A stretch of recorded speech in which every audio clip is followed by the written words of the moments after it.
Okay, good morning, everybody. I'd like to call to order the open meeting for Tuesday, February 28th, 2023, and ask the Commission Secretary for information on today's agenda. Each commissioner has independently reviewed the minutes of the open meeting of Thursday, February 16th, 2023, and each has informed me there is no need to discuss the minutes. Move we approve the minutes of Thursday, February 16th, 2023. Second. All in favor? Aye. Aye. Each commissioner has independently reviewed the agenda, and each has informed me there is no need to discuss the notices associated with agenda items 2 through 8. The draft order to reopen docket 6680 CE 183 on a limited basis and request for comment regarding layout at the Watoma Solar Project associated with agenda item 9. The suggested minute associated with agenda item 10, approving the joint application of Wisconsin Electric Power Company and Wisconsin Public Service Corporation for approval of an affiliated interest transaction for the sale and purchase of ownership interests in the West Riverside Energy Center with all of the conditions proposed in the memorandum. Or the suggested minute associated with agenda item 11, approving the proposed transaction between Wisconsin Power and Light and Wisconsin Public Service Corporation of ownership shares in the West Riverside Energy Center with all the conditions identified by Commission staff in its memorandum, and directed Commission staff to prepare a final decision.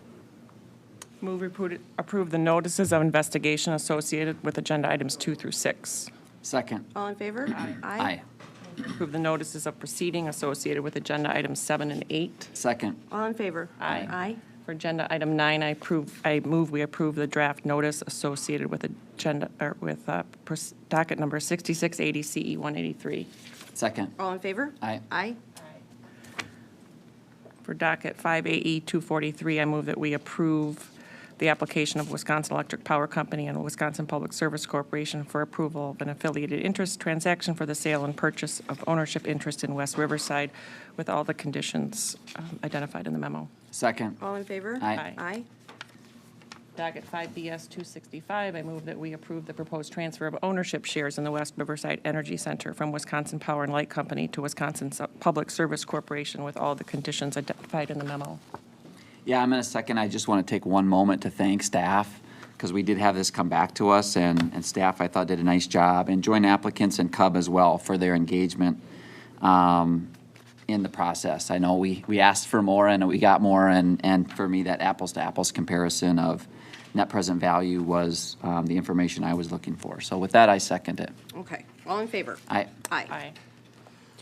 Okay, that leads us to agenda item 12, which is docket 5350-ER-112. This is a rate case for Shawano Municipal Utilities and really stems from a prior rate case where we ordered them to come in again because there's been a long-standing issue with one of their customer classes, in particular the rates that have been set across the classes. And so we took that up a couple of years ago and ordered them to come back in so that we could take a look at it in the interest of eliminating that cross-subsidy as soon as is reasonably possible. So my understanding from the Commission Secretary is that there's no need to discuss the uncontested issues. So our first issue for discussion is issue 1D. And we just jump right into it. So this one is, what's the reasonable rate of return? The applicant their filing requested a 5% rate of return. And staff completed its audit and did its work based on that request. And then a little further into the proceeding, the applicant noted that staff's benchmark had moved to 6%, and therefore they were requesting that they be allowed a return of 6%. What's interesting about this particular utility is that there is no debt for them to service, and then there's also nothing on the record to justify the increase from 5% to 6%. So we have a long-standing practice here at the Commission where staff sets a rate of return floor. And at the time that this case was filed, that floor was 4.9%. They also, staff maintains what is referred to as a benchmark, and that benchmark is typically above the floor. It can't drop below the floor. And as is the case with IOUs, when we look at rate of return, it's done on a case-by-case basis. There was some information filed by the applicant about other municipal utilities getting that benchmark of 6%, but the applicant in this case was invited to file additional information to support a request for a higher rate of return, and they did not file additional information. So I was comfortable with staff's analysis. Their review verified that 5% is reasonable. It is above the floor, but below that benchmark, and that benchmark is subject to fluctuation. So I was okay authorizing the 5% rate of return, which is alternative 1. Commissioner Nowak? Yeah, thank you. This was interesting. I know that they came in because they were obviously monitoring where other municipal utilities had their ROE set, but this one is unique in that they do not have debt. And they also then said they might go get debt next year. But we don't typically, that's not typically what I would call evidence. And so I would have liked to seen a little bit more information from them about why they justified something above the benchmark. Just because other utilities got it isn't a reason to do it. Returns are set on a case-by-case basis, and they're specific to the needs of that utility. So I think that we know that this rate of return will help them still meet their debt service. And if that wouldn't have been the case, I would have entertained something differently. But there's nothing in the record that they have provided that would allow us to set it higher than 5.0. So I'm at 5 as well. Okay, Commissioner Huebner? You've said it all. I'm at alt 1 with you guys. Thanks. All right, okay. Next is cost of service. We typically do not adopt a specific cost of service model. We look at all different models for revenue allocation and rate design. That's no different for me here, so I'm at alt 2. Yeah, I'm not going to depart from regular practice, although in this case, they have a unique, the cost of service didn't vary as much in certain cases because a lot of it wasn't as discretionary as we typically see. But even so, I think it still makes a lot of sense because there's still not one that is perfect. So we should accept all of them. A last chance, yeah. Oh, man. Not on this case. Darn it. Are you sure? Yeah. I'd kind of like to be consistent. So. Pick a favorite. I too am at alt 2, and thank Cub for putting together their own comprehensive one, but I would be at alt 2. Thanks. Okay, now we get to the fun part. So revenue allocation. So how, the way that we always explain it is you authorize a big bucket of dollars and then you talk about how you're going to allocate that big bucket of dollars to all the different classes of customers. And what does it mean to each individual class? And in our the last time we looked at this case, we authorized an 11% increase to the CP4 class of customers. And that certainly is a sizable increase, but there is no doubt, and there is not a shred of evidence to the contrary, that this class has been subsidized by the other classes for a very long time. We need to eliminate that cross-subsidization. We put the utility and we put the customer on notice. I saw a lot of similar arguments made this go-round that we saw back in 2020, asking us almost to pit one corporate citizen against another. And that certainly is not within our purview. It's not our job to pick winners and losers when it comes to large energy users in any given service territory, regardless of who the utility is. And so for this one, I'm inclined to accept the applicant's revenue allocation proposal made, adjusted for any final revenue requirements that we may make as we go forward. But again, I think we were very clear. I went back and I read the Wisconsin Utility Regulation Report, and I reminded myself of the conversation that we all had, and I think that we were very clear about wanting to get there sooner rather than later. And so while I understand that an 11% increase is large and it is significant, it is time that we eliminate that cross-subsidy and bring all of these rates more in line with the actual cost to serve. So I'm at alt 1. Commissioner Nowak? Yeah, this was, this one's not easy, and there were, as you said, a lot in the briefs about what we thought we meant last time. So that was always interesting to read what other people said we thought. There is no dispute that the CP4 customer is receiving a subsidy. They acknowledge it, and we acknowledged that last time. And it's certainly every argument that they made about gradualism and, the state of the economy and inflation is valid, but it's also valid for every other business that is paying that subsidy. And as you mentioned, it does have to start to ramp down quite significantly. So I agree that we need to take another large step in reducing that subsidy, because I can't justify that we have other businesses paying for energy costs that everyone acknowledges aren't theirs. However, I got a handout. Oh, really? A do final not. handout. Come on. Oh, it's a going away I know. I gotta apologize. I just saw Sandy Paskey back there and I started crying already. So Sandy, I was looking for Kleenex too. I know, I forgot my box.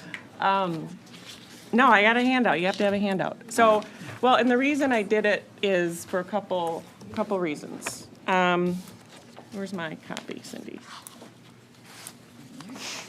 No, I got my copy. Oh, crap, I didn't bring my glasses. Thanks. Okay, so because the only allocation that's in our decision matrix that has the agreed-upon revenue requirement is commission staffs. And it's always good to have that, I think, when we're talking about where we go, because I understand where you're at, and then we would adjust it for the 169,566 revenue requirement increase, which, overall quite small. But, so what I did was I started from the staff revenue requirement in the sandbox, which I'm going to miss those. I am. Are you though? Yeah, I will. And so I then compared all of I don't look at the percentages, I look at the ratios to the overall increase.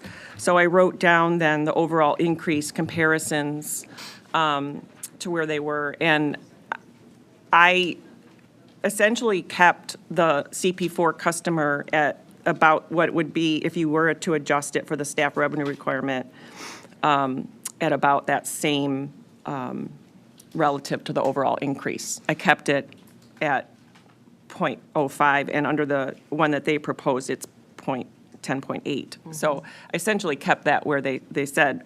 But I did make more adjustments to the CP2 and CP3 customers, and took that and adjusted the residential, because even if you do look at the three cost of service studies, I tried to land a little more in between where the applicant and I think it was Cub's cost of service landed. I thought that Cub adjusted the residential a little too much, and so I moved that. I allocated more to them, and I didn't think that they adjusted the CP3 and CP4 enough. So that's where I landed, and they're not, again, they're not too far off from where the applicant actually is, but I made some adjustments, and again, just wanted to show it for our purposes, so we're all looking at the same numbers and understanding. So if you want a few minutes, we can do that.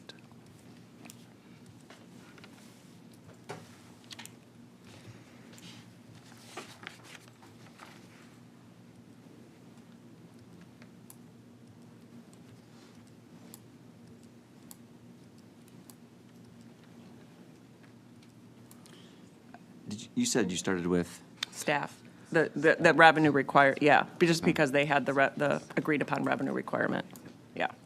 and so just, how did you land at the CP4 percentage?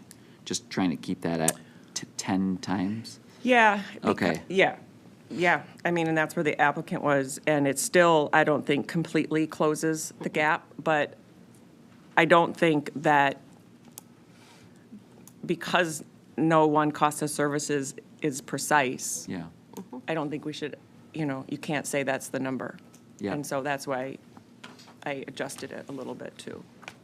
But it's pretty darn close. Yeah. Okay. Commissioner Hebner? Yeah, I would like to just take a short break, but I'll just give my thoughts coming in, very similar to what you both have already said. As we looked at this last time, the question in my head was, well, do we do this in thirds or do we do it in halves, you know? And last time, we basically did half. And one of the contingencies there was, well, how much will this customer's usage increase or decrease? Because if it increases, they're gonna close the gap on cost of service theoretically, whereas if they use less, it might get worse. I think last case, it was actually vice versa, where the more they used, the worse the gap got. In this case, I talked with staff about this, they're using less, they're projected to use less next year than what we came in with the last one, and so they're not using more. I was hoping that if their usage would come back, if their business was increasing their usage, that would help close the gap, and maybe this round wouldn't have to be another 11%. So I was coming in, kind of ready to close the gap, as you said, but I'll take some time with this. Okay. Okay. I mean, this looks reasonable, too. Do you want so. to do that now, or you want to keep going? We can keep going. Okay. Come back, that's fine. All right. Or did you have a position on this, or did you want to take some time, too? I think taking a Take a couple break. minutes is good. Okay, sounds good. Yep, okay. All right, Probably have to skip 4, though. yeah. Yeah. So I wonder if we should just, why don't we take a break right now? Yeah. Because I think otherwise it's not going to make a whole lot of Yeah. sense. Right, okay. So let's take, what do you think? 5 minutes? Okay, all right. We'll say 10, just in case. 10, 5 for each? Right, and if we come Sounds back good. early, even better.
Okay, we're back from our break. I am prepared to accept your proposed revenue allocations, Commissioner Nowak. I think it's reasonable, and we'll see where it leads the CP4 customers the next time around, but I think it represents a reasonable approach, and so I'm comfortable accepting it. I'm in the same spot. No, I think it's a reasonable allocation, and I appreciate you taking the extra time, one last time, to present us with your suggestions. So I will join you there. Thank you both. I appreciate that. Yep. All right. So now we move to rate design. So then what I would do for rate design is I would be at Alt 2. I would accept commission staff's proposed rate design as adjusted for your revenue allocation. And then we can talk about what we think about the customer charges. Yeah, I think that's the right perspective to start with, since we started with that base. Although I moved on the allocation closer to the applicant, but I think their rate design is fine. Yeah, okay. So you're at Alt 2? Yeah. Yep, I'm at Alt 2 as well. Okay. Thanks. Okay, great. All right, so now we go to monthly customer charges. The applicant had charged, or had proposed increasing the customer charge for the residential and the general secondary classes. I think that in this particular case, I was persuaded by Cub's arguments, and I think that it's time that we look at this a little more thoroughly, and I would propose that we can do that one of two ways. We can do it in a future rate proceeding, or we can do it as a general investigation. Customer charges are kind of like a pendulum that we see in other discussion of issues. They become more contested and then they sort of go away and then less contested. But I do think that it's time that we have a more fulsome discussion about the appropriate way to calculate those charges. And it could be, contrary to popular opinion, that the evidence shows that those customer charges should actually be higher if we do undertake a real thorough investigation of what's going into the calculation of those charges. So in this particular case, I'm at Alt 4, where I would maintain their customer charges where they are and provide for additional analysis in a future rate case proceeding. Commissioner Nowak. Yeah, I am going to be at alternative 2. I'll accept what commission staff has proposed, I think, as a compromise to what the applicant proposed in raising it. I feel that having that fixed charge associate with what is actually being incurred by the customer match is a better and more transparent way to actually set rates. And so having a low customer charge, I don't think accurately reflects the true cost to the customer when we dump a lot of the fixed costs into a variable rate. So, if you do proceed with a larger docket regarding fixed charges, I think that you will see, as we've seen in evidence in other cases, that a large amount of the customer costs are fixed. And, there would be some significant changes moving forward. So that said, I support alternative 2. Okay. Commissioner Huebner? Yeah, Chair, I'll join you at Alt 4. I was at Alt 3 as well, just to maintain them based on the evidence Cub provided, based on their cost of service. But if you think additional analysis is good, I'll join you there. Okay. So Alt 4. Thanks. All right. Issue 4C, so these are the customer charges then for the additional customer classes GS2 through F1. And again, I'm going to go with Alt 3. I would maintain those customer charges in this particular case, and I would ask for more information in the next rate case. Commissioner? Yeah, Nowak. and I would support alternative 1. Commissioner Huebner? I was at Alt 2, so let me see.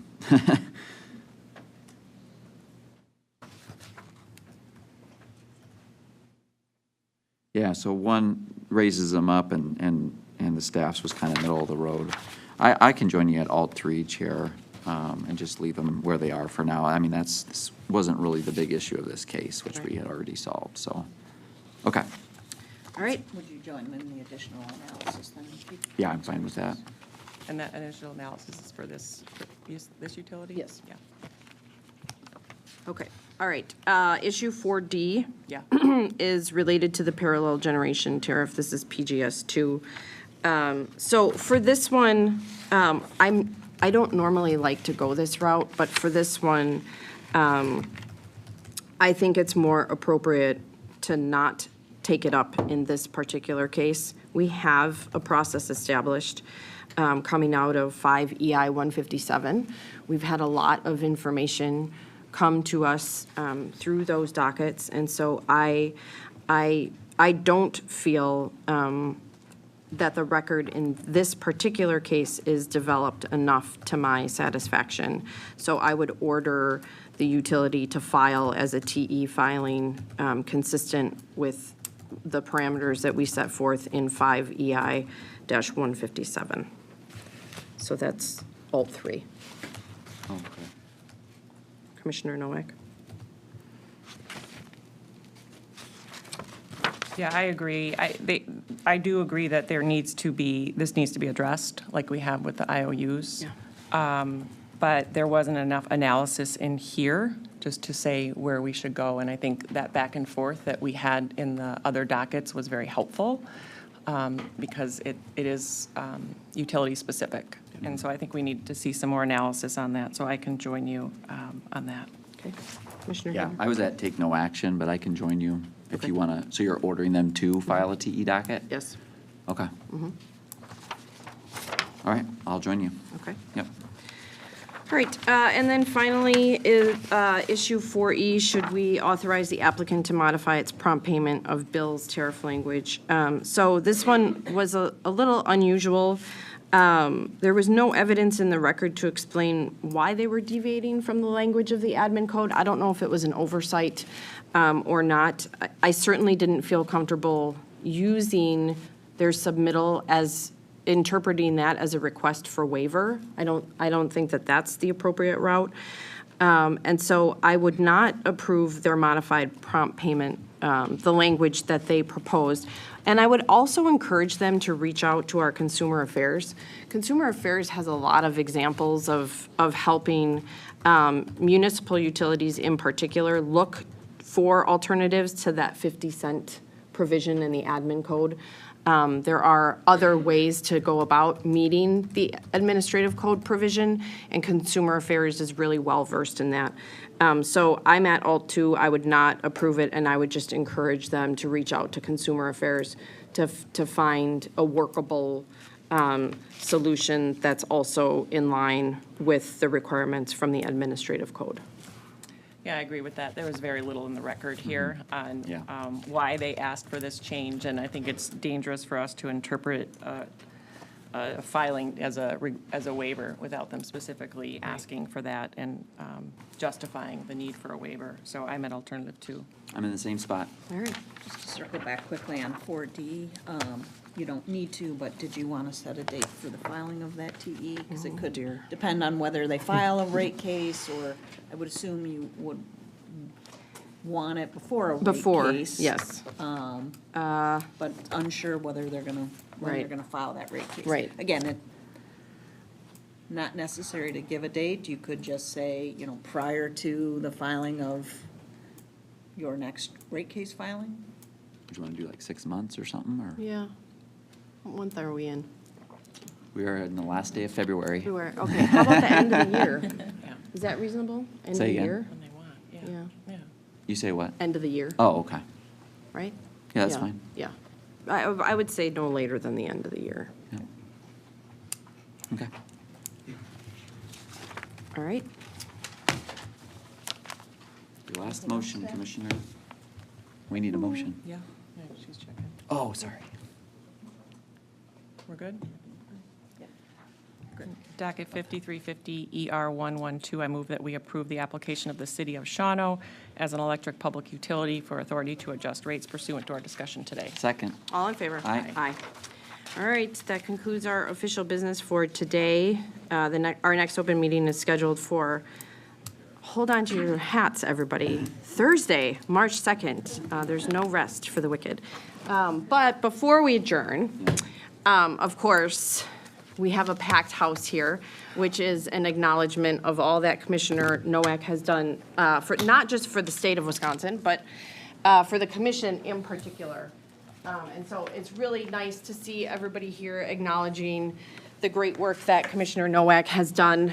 And we have a commendation and cake, and she used the ice storm last week to bake additional cookies, so it's great that you all will stick around.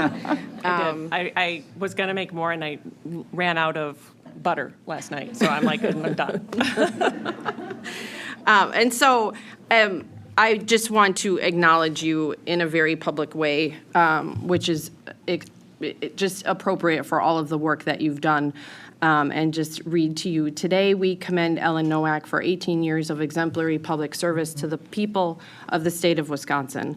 Ellen has faithfully and conscientiously served Wisconsin government in many critical roles, including legal counsel and later chief of staff to the Speaker of the Wisconsin Assembly, John Gard, as the chief of staff to Waukesha County Executive Dan Vrackus, chairperson of the Public Service Commission, and as secretary of the Department of Administration. Appointed to the Public Service Commission in 2011, Ellen served as commissioner and then chairperson until she was appointed by Governor Scott Walker to serve as secretary of the Department of Administration. She was reappointed to the Public Service Commission in 2019. During her tenure, she brought leadership, policy experience, and passion for public service so that the commission might meet its charge to oversee and regulate the utilities of this state to ensure safe, reliable, environmentally responsible, and affordable utility services for Wisconsinites. In the Public Service Commission's 116-year history, Ellen is the fourth longest-serving commissioner, which, that's pretty incredible, and it does not make you old. That's really, it is really, yes, it's really remarkable. Ellen has brought her experience to bear in countless rate cases, grant awards, and construction dockets, taking a thoughtful approach to utility regulation and the commission's role in Wisconsin. Thank you, Ellen, for your service to the commission and to the state. You and your impact have been appreciated and will be missed. So this is for you, and I'm going to let you take the microphone. I'm going to wish you all the best. Thank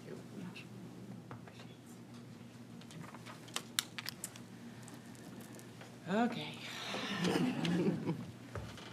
I already cried earlier, so it'll keep coming. You guys all really want cake and cookies. I just, over the last couple days, one thing kept coming back, and I just feel really grateful for the opportunity to meet so many people and to do such good work with good people. For some reason, the people you mentioned, John Gard and Scott Jensen and even Mark Green, many, many years ago, saw something in me and gave me a chance. And I don't know why. And that started a career path for me in continued state government. And then, of course, Scott Walker appointing me to the commission. I'm just grateful that they took a chance on me so I could do this. And I hope, several people have asked me, like, what is the thing that stands out for you, any proceedings? And as you mentioned, we've done tons of construction dockets and rate cases, and it's really not any one thing that stands out. I hope it's how I've conducted myself, because I try to, how I've treated everyone and been prepared and probably way over prepared and annoyed staff with so many questions all the time. And I hope that I pushed you, because you certainly pushed me to learn, and I learned a lot from you. When I first started here, Delaney was my first EA. She was an immeasurable help to me with her engineering background, too. R.J. Perlow was here, and Phil Montgomery, and Eric Callisto. I learned a lot from Eric. We didn't agree on everything, but that helped me sharpen my skills and learn, just as I've learned from you guys, and enjoyed working with both of you over the years.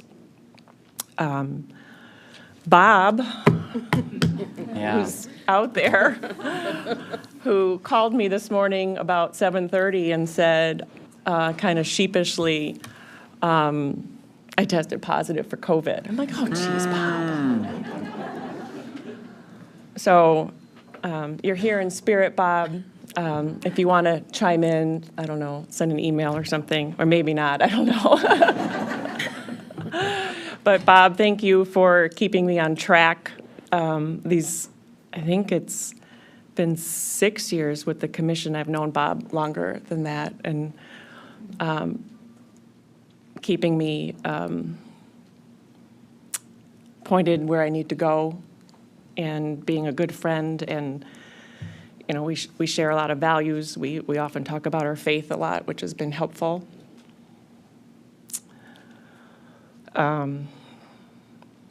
Okay, I'm gonna cry. So to Mike, I know he's listening. Mike and I go way back, and I couldn't ask for a better friend throughout this process. So, oh man, stop. He was always, he always had my back, and he always made me laugh. And still, when I left the commission office today, we still have the regulate like a champion sign up, Mike. Just so you know, Mike always kept our stuff in perspective. But I wouldn't have wanted to walk down this path with anybody else along the way, and I'm glad that we can still, we're going to continue to be friends along the way.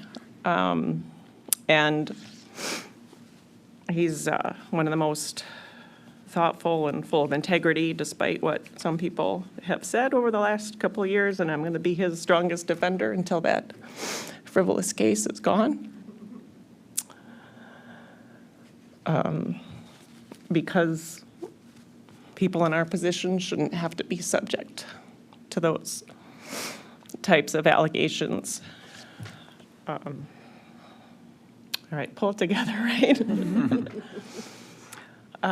So, again, I just want to thank you all. You all helped me every step of the way get to where I am. So, I don't know. I'm just grateful. I really am. You look back and you think it was a good run. Yeah, it's been a good run. And no, I don't know what's next yet. Gonna take some time and be thoughtful about where I want to go and what I want to do next. And maybe do a little travel and volunteering in the meantime. It's a good time to step back and look back about what you want to do moving forward. I still have some good work years left in me, so I plan to be back in the workforce in the near future, but not quite yet. So, but really just from the bottom of my heart, thank you all for being there and being, yes, we do make friends in the industry. It's okay. Being good friends. Thank you. Yes.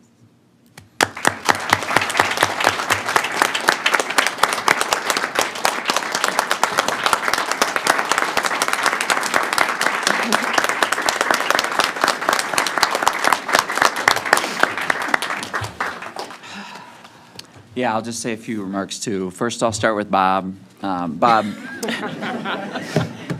give Ellen a chance to take a breath. Thank you for your service to the state, Bob, and the Public Service Commission and the citizens of Wisconsin for all these years. It's been a pleasure working with you, both in my prior role at Renew Wisconsin, as well as in this role. So I wish you nothing but the best going forward. And Bob, our Brown County digester finally got built. It's done.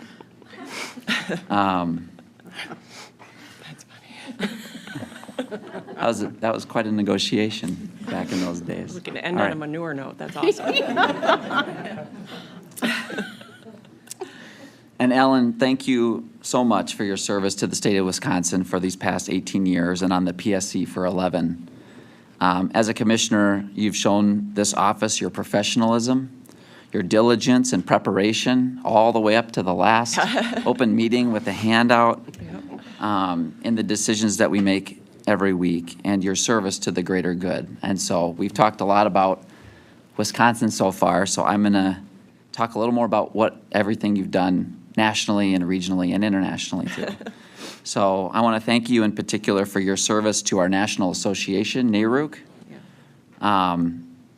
Ellen was in line to be the president of NARUC before she was asked by the governor to be the top, employee in the state of Wisconsin instead. But despite that, your leadership at NARUC, your leadership in MARC, our regional association, in so many different capacities and leadership positions over the years, and for all your extra efforts here in the most recent years as chair of the NARUC International Committee, where I know you've spent a lot of time and dedication in these recent years advancing the cause of regulation across the globe. I reached out to Greg White at NARUC to get the resolution. So I'm just going to read out loud on behalf of your friends all across the country a few lines from the NARUC resolution for you. And it was 2 pages long with your accomplishments. Forgot I But did the all that resolution was, be it resolved that the Board of Directors of the National Association of Regulatory Utility Commissioners convened just here in February at its 2023 Winter Policy Summit extends its sincere gratitude to Commissioner Ellen Nowak for her outstanding leadership and for her support of NARUC's mission, and be it further resolved that her many friends and colleagues are pleased to wish Ellen the very best in all future endeavors, and I know that I wish you the very best as well. So thank you. Appreciate that. Thank you.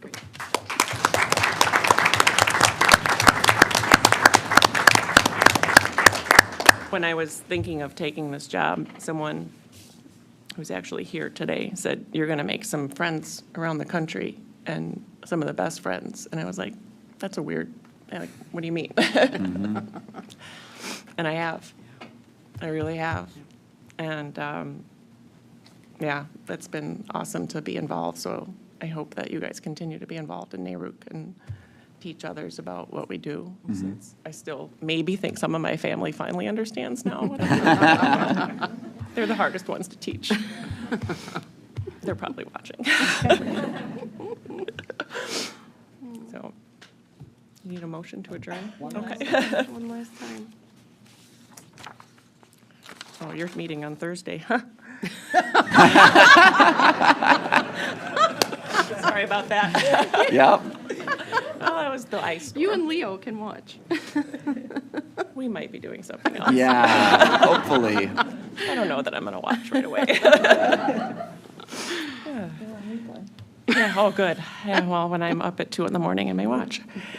Move that we stand adjourned until Thursday, March 2nd, 2023.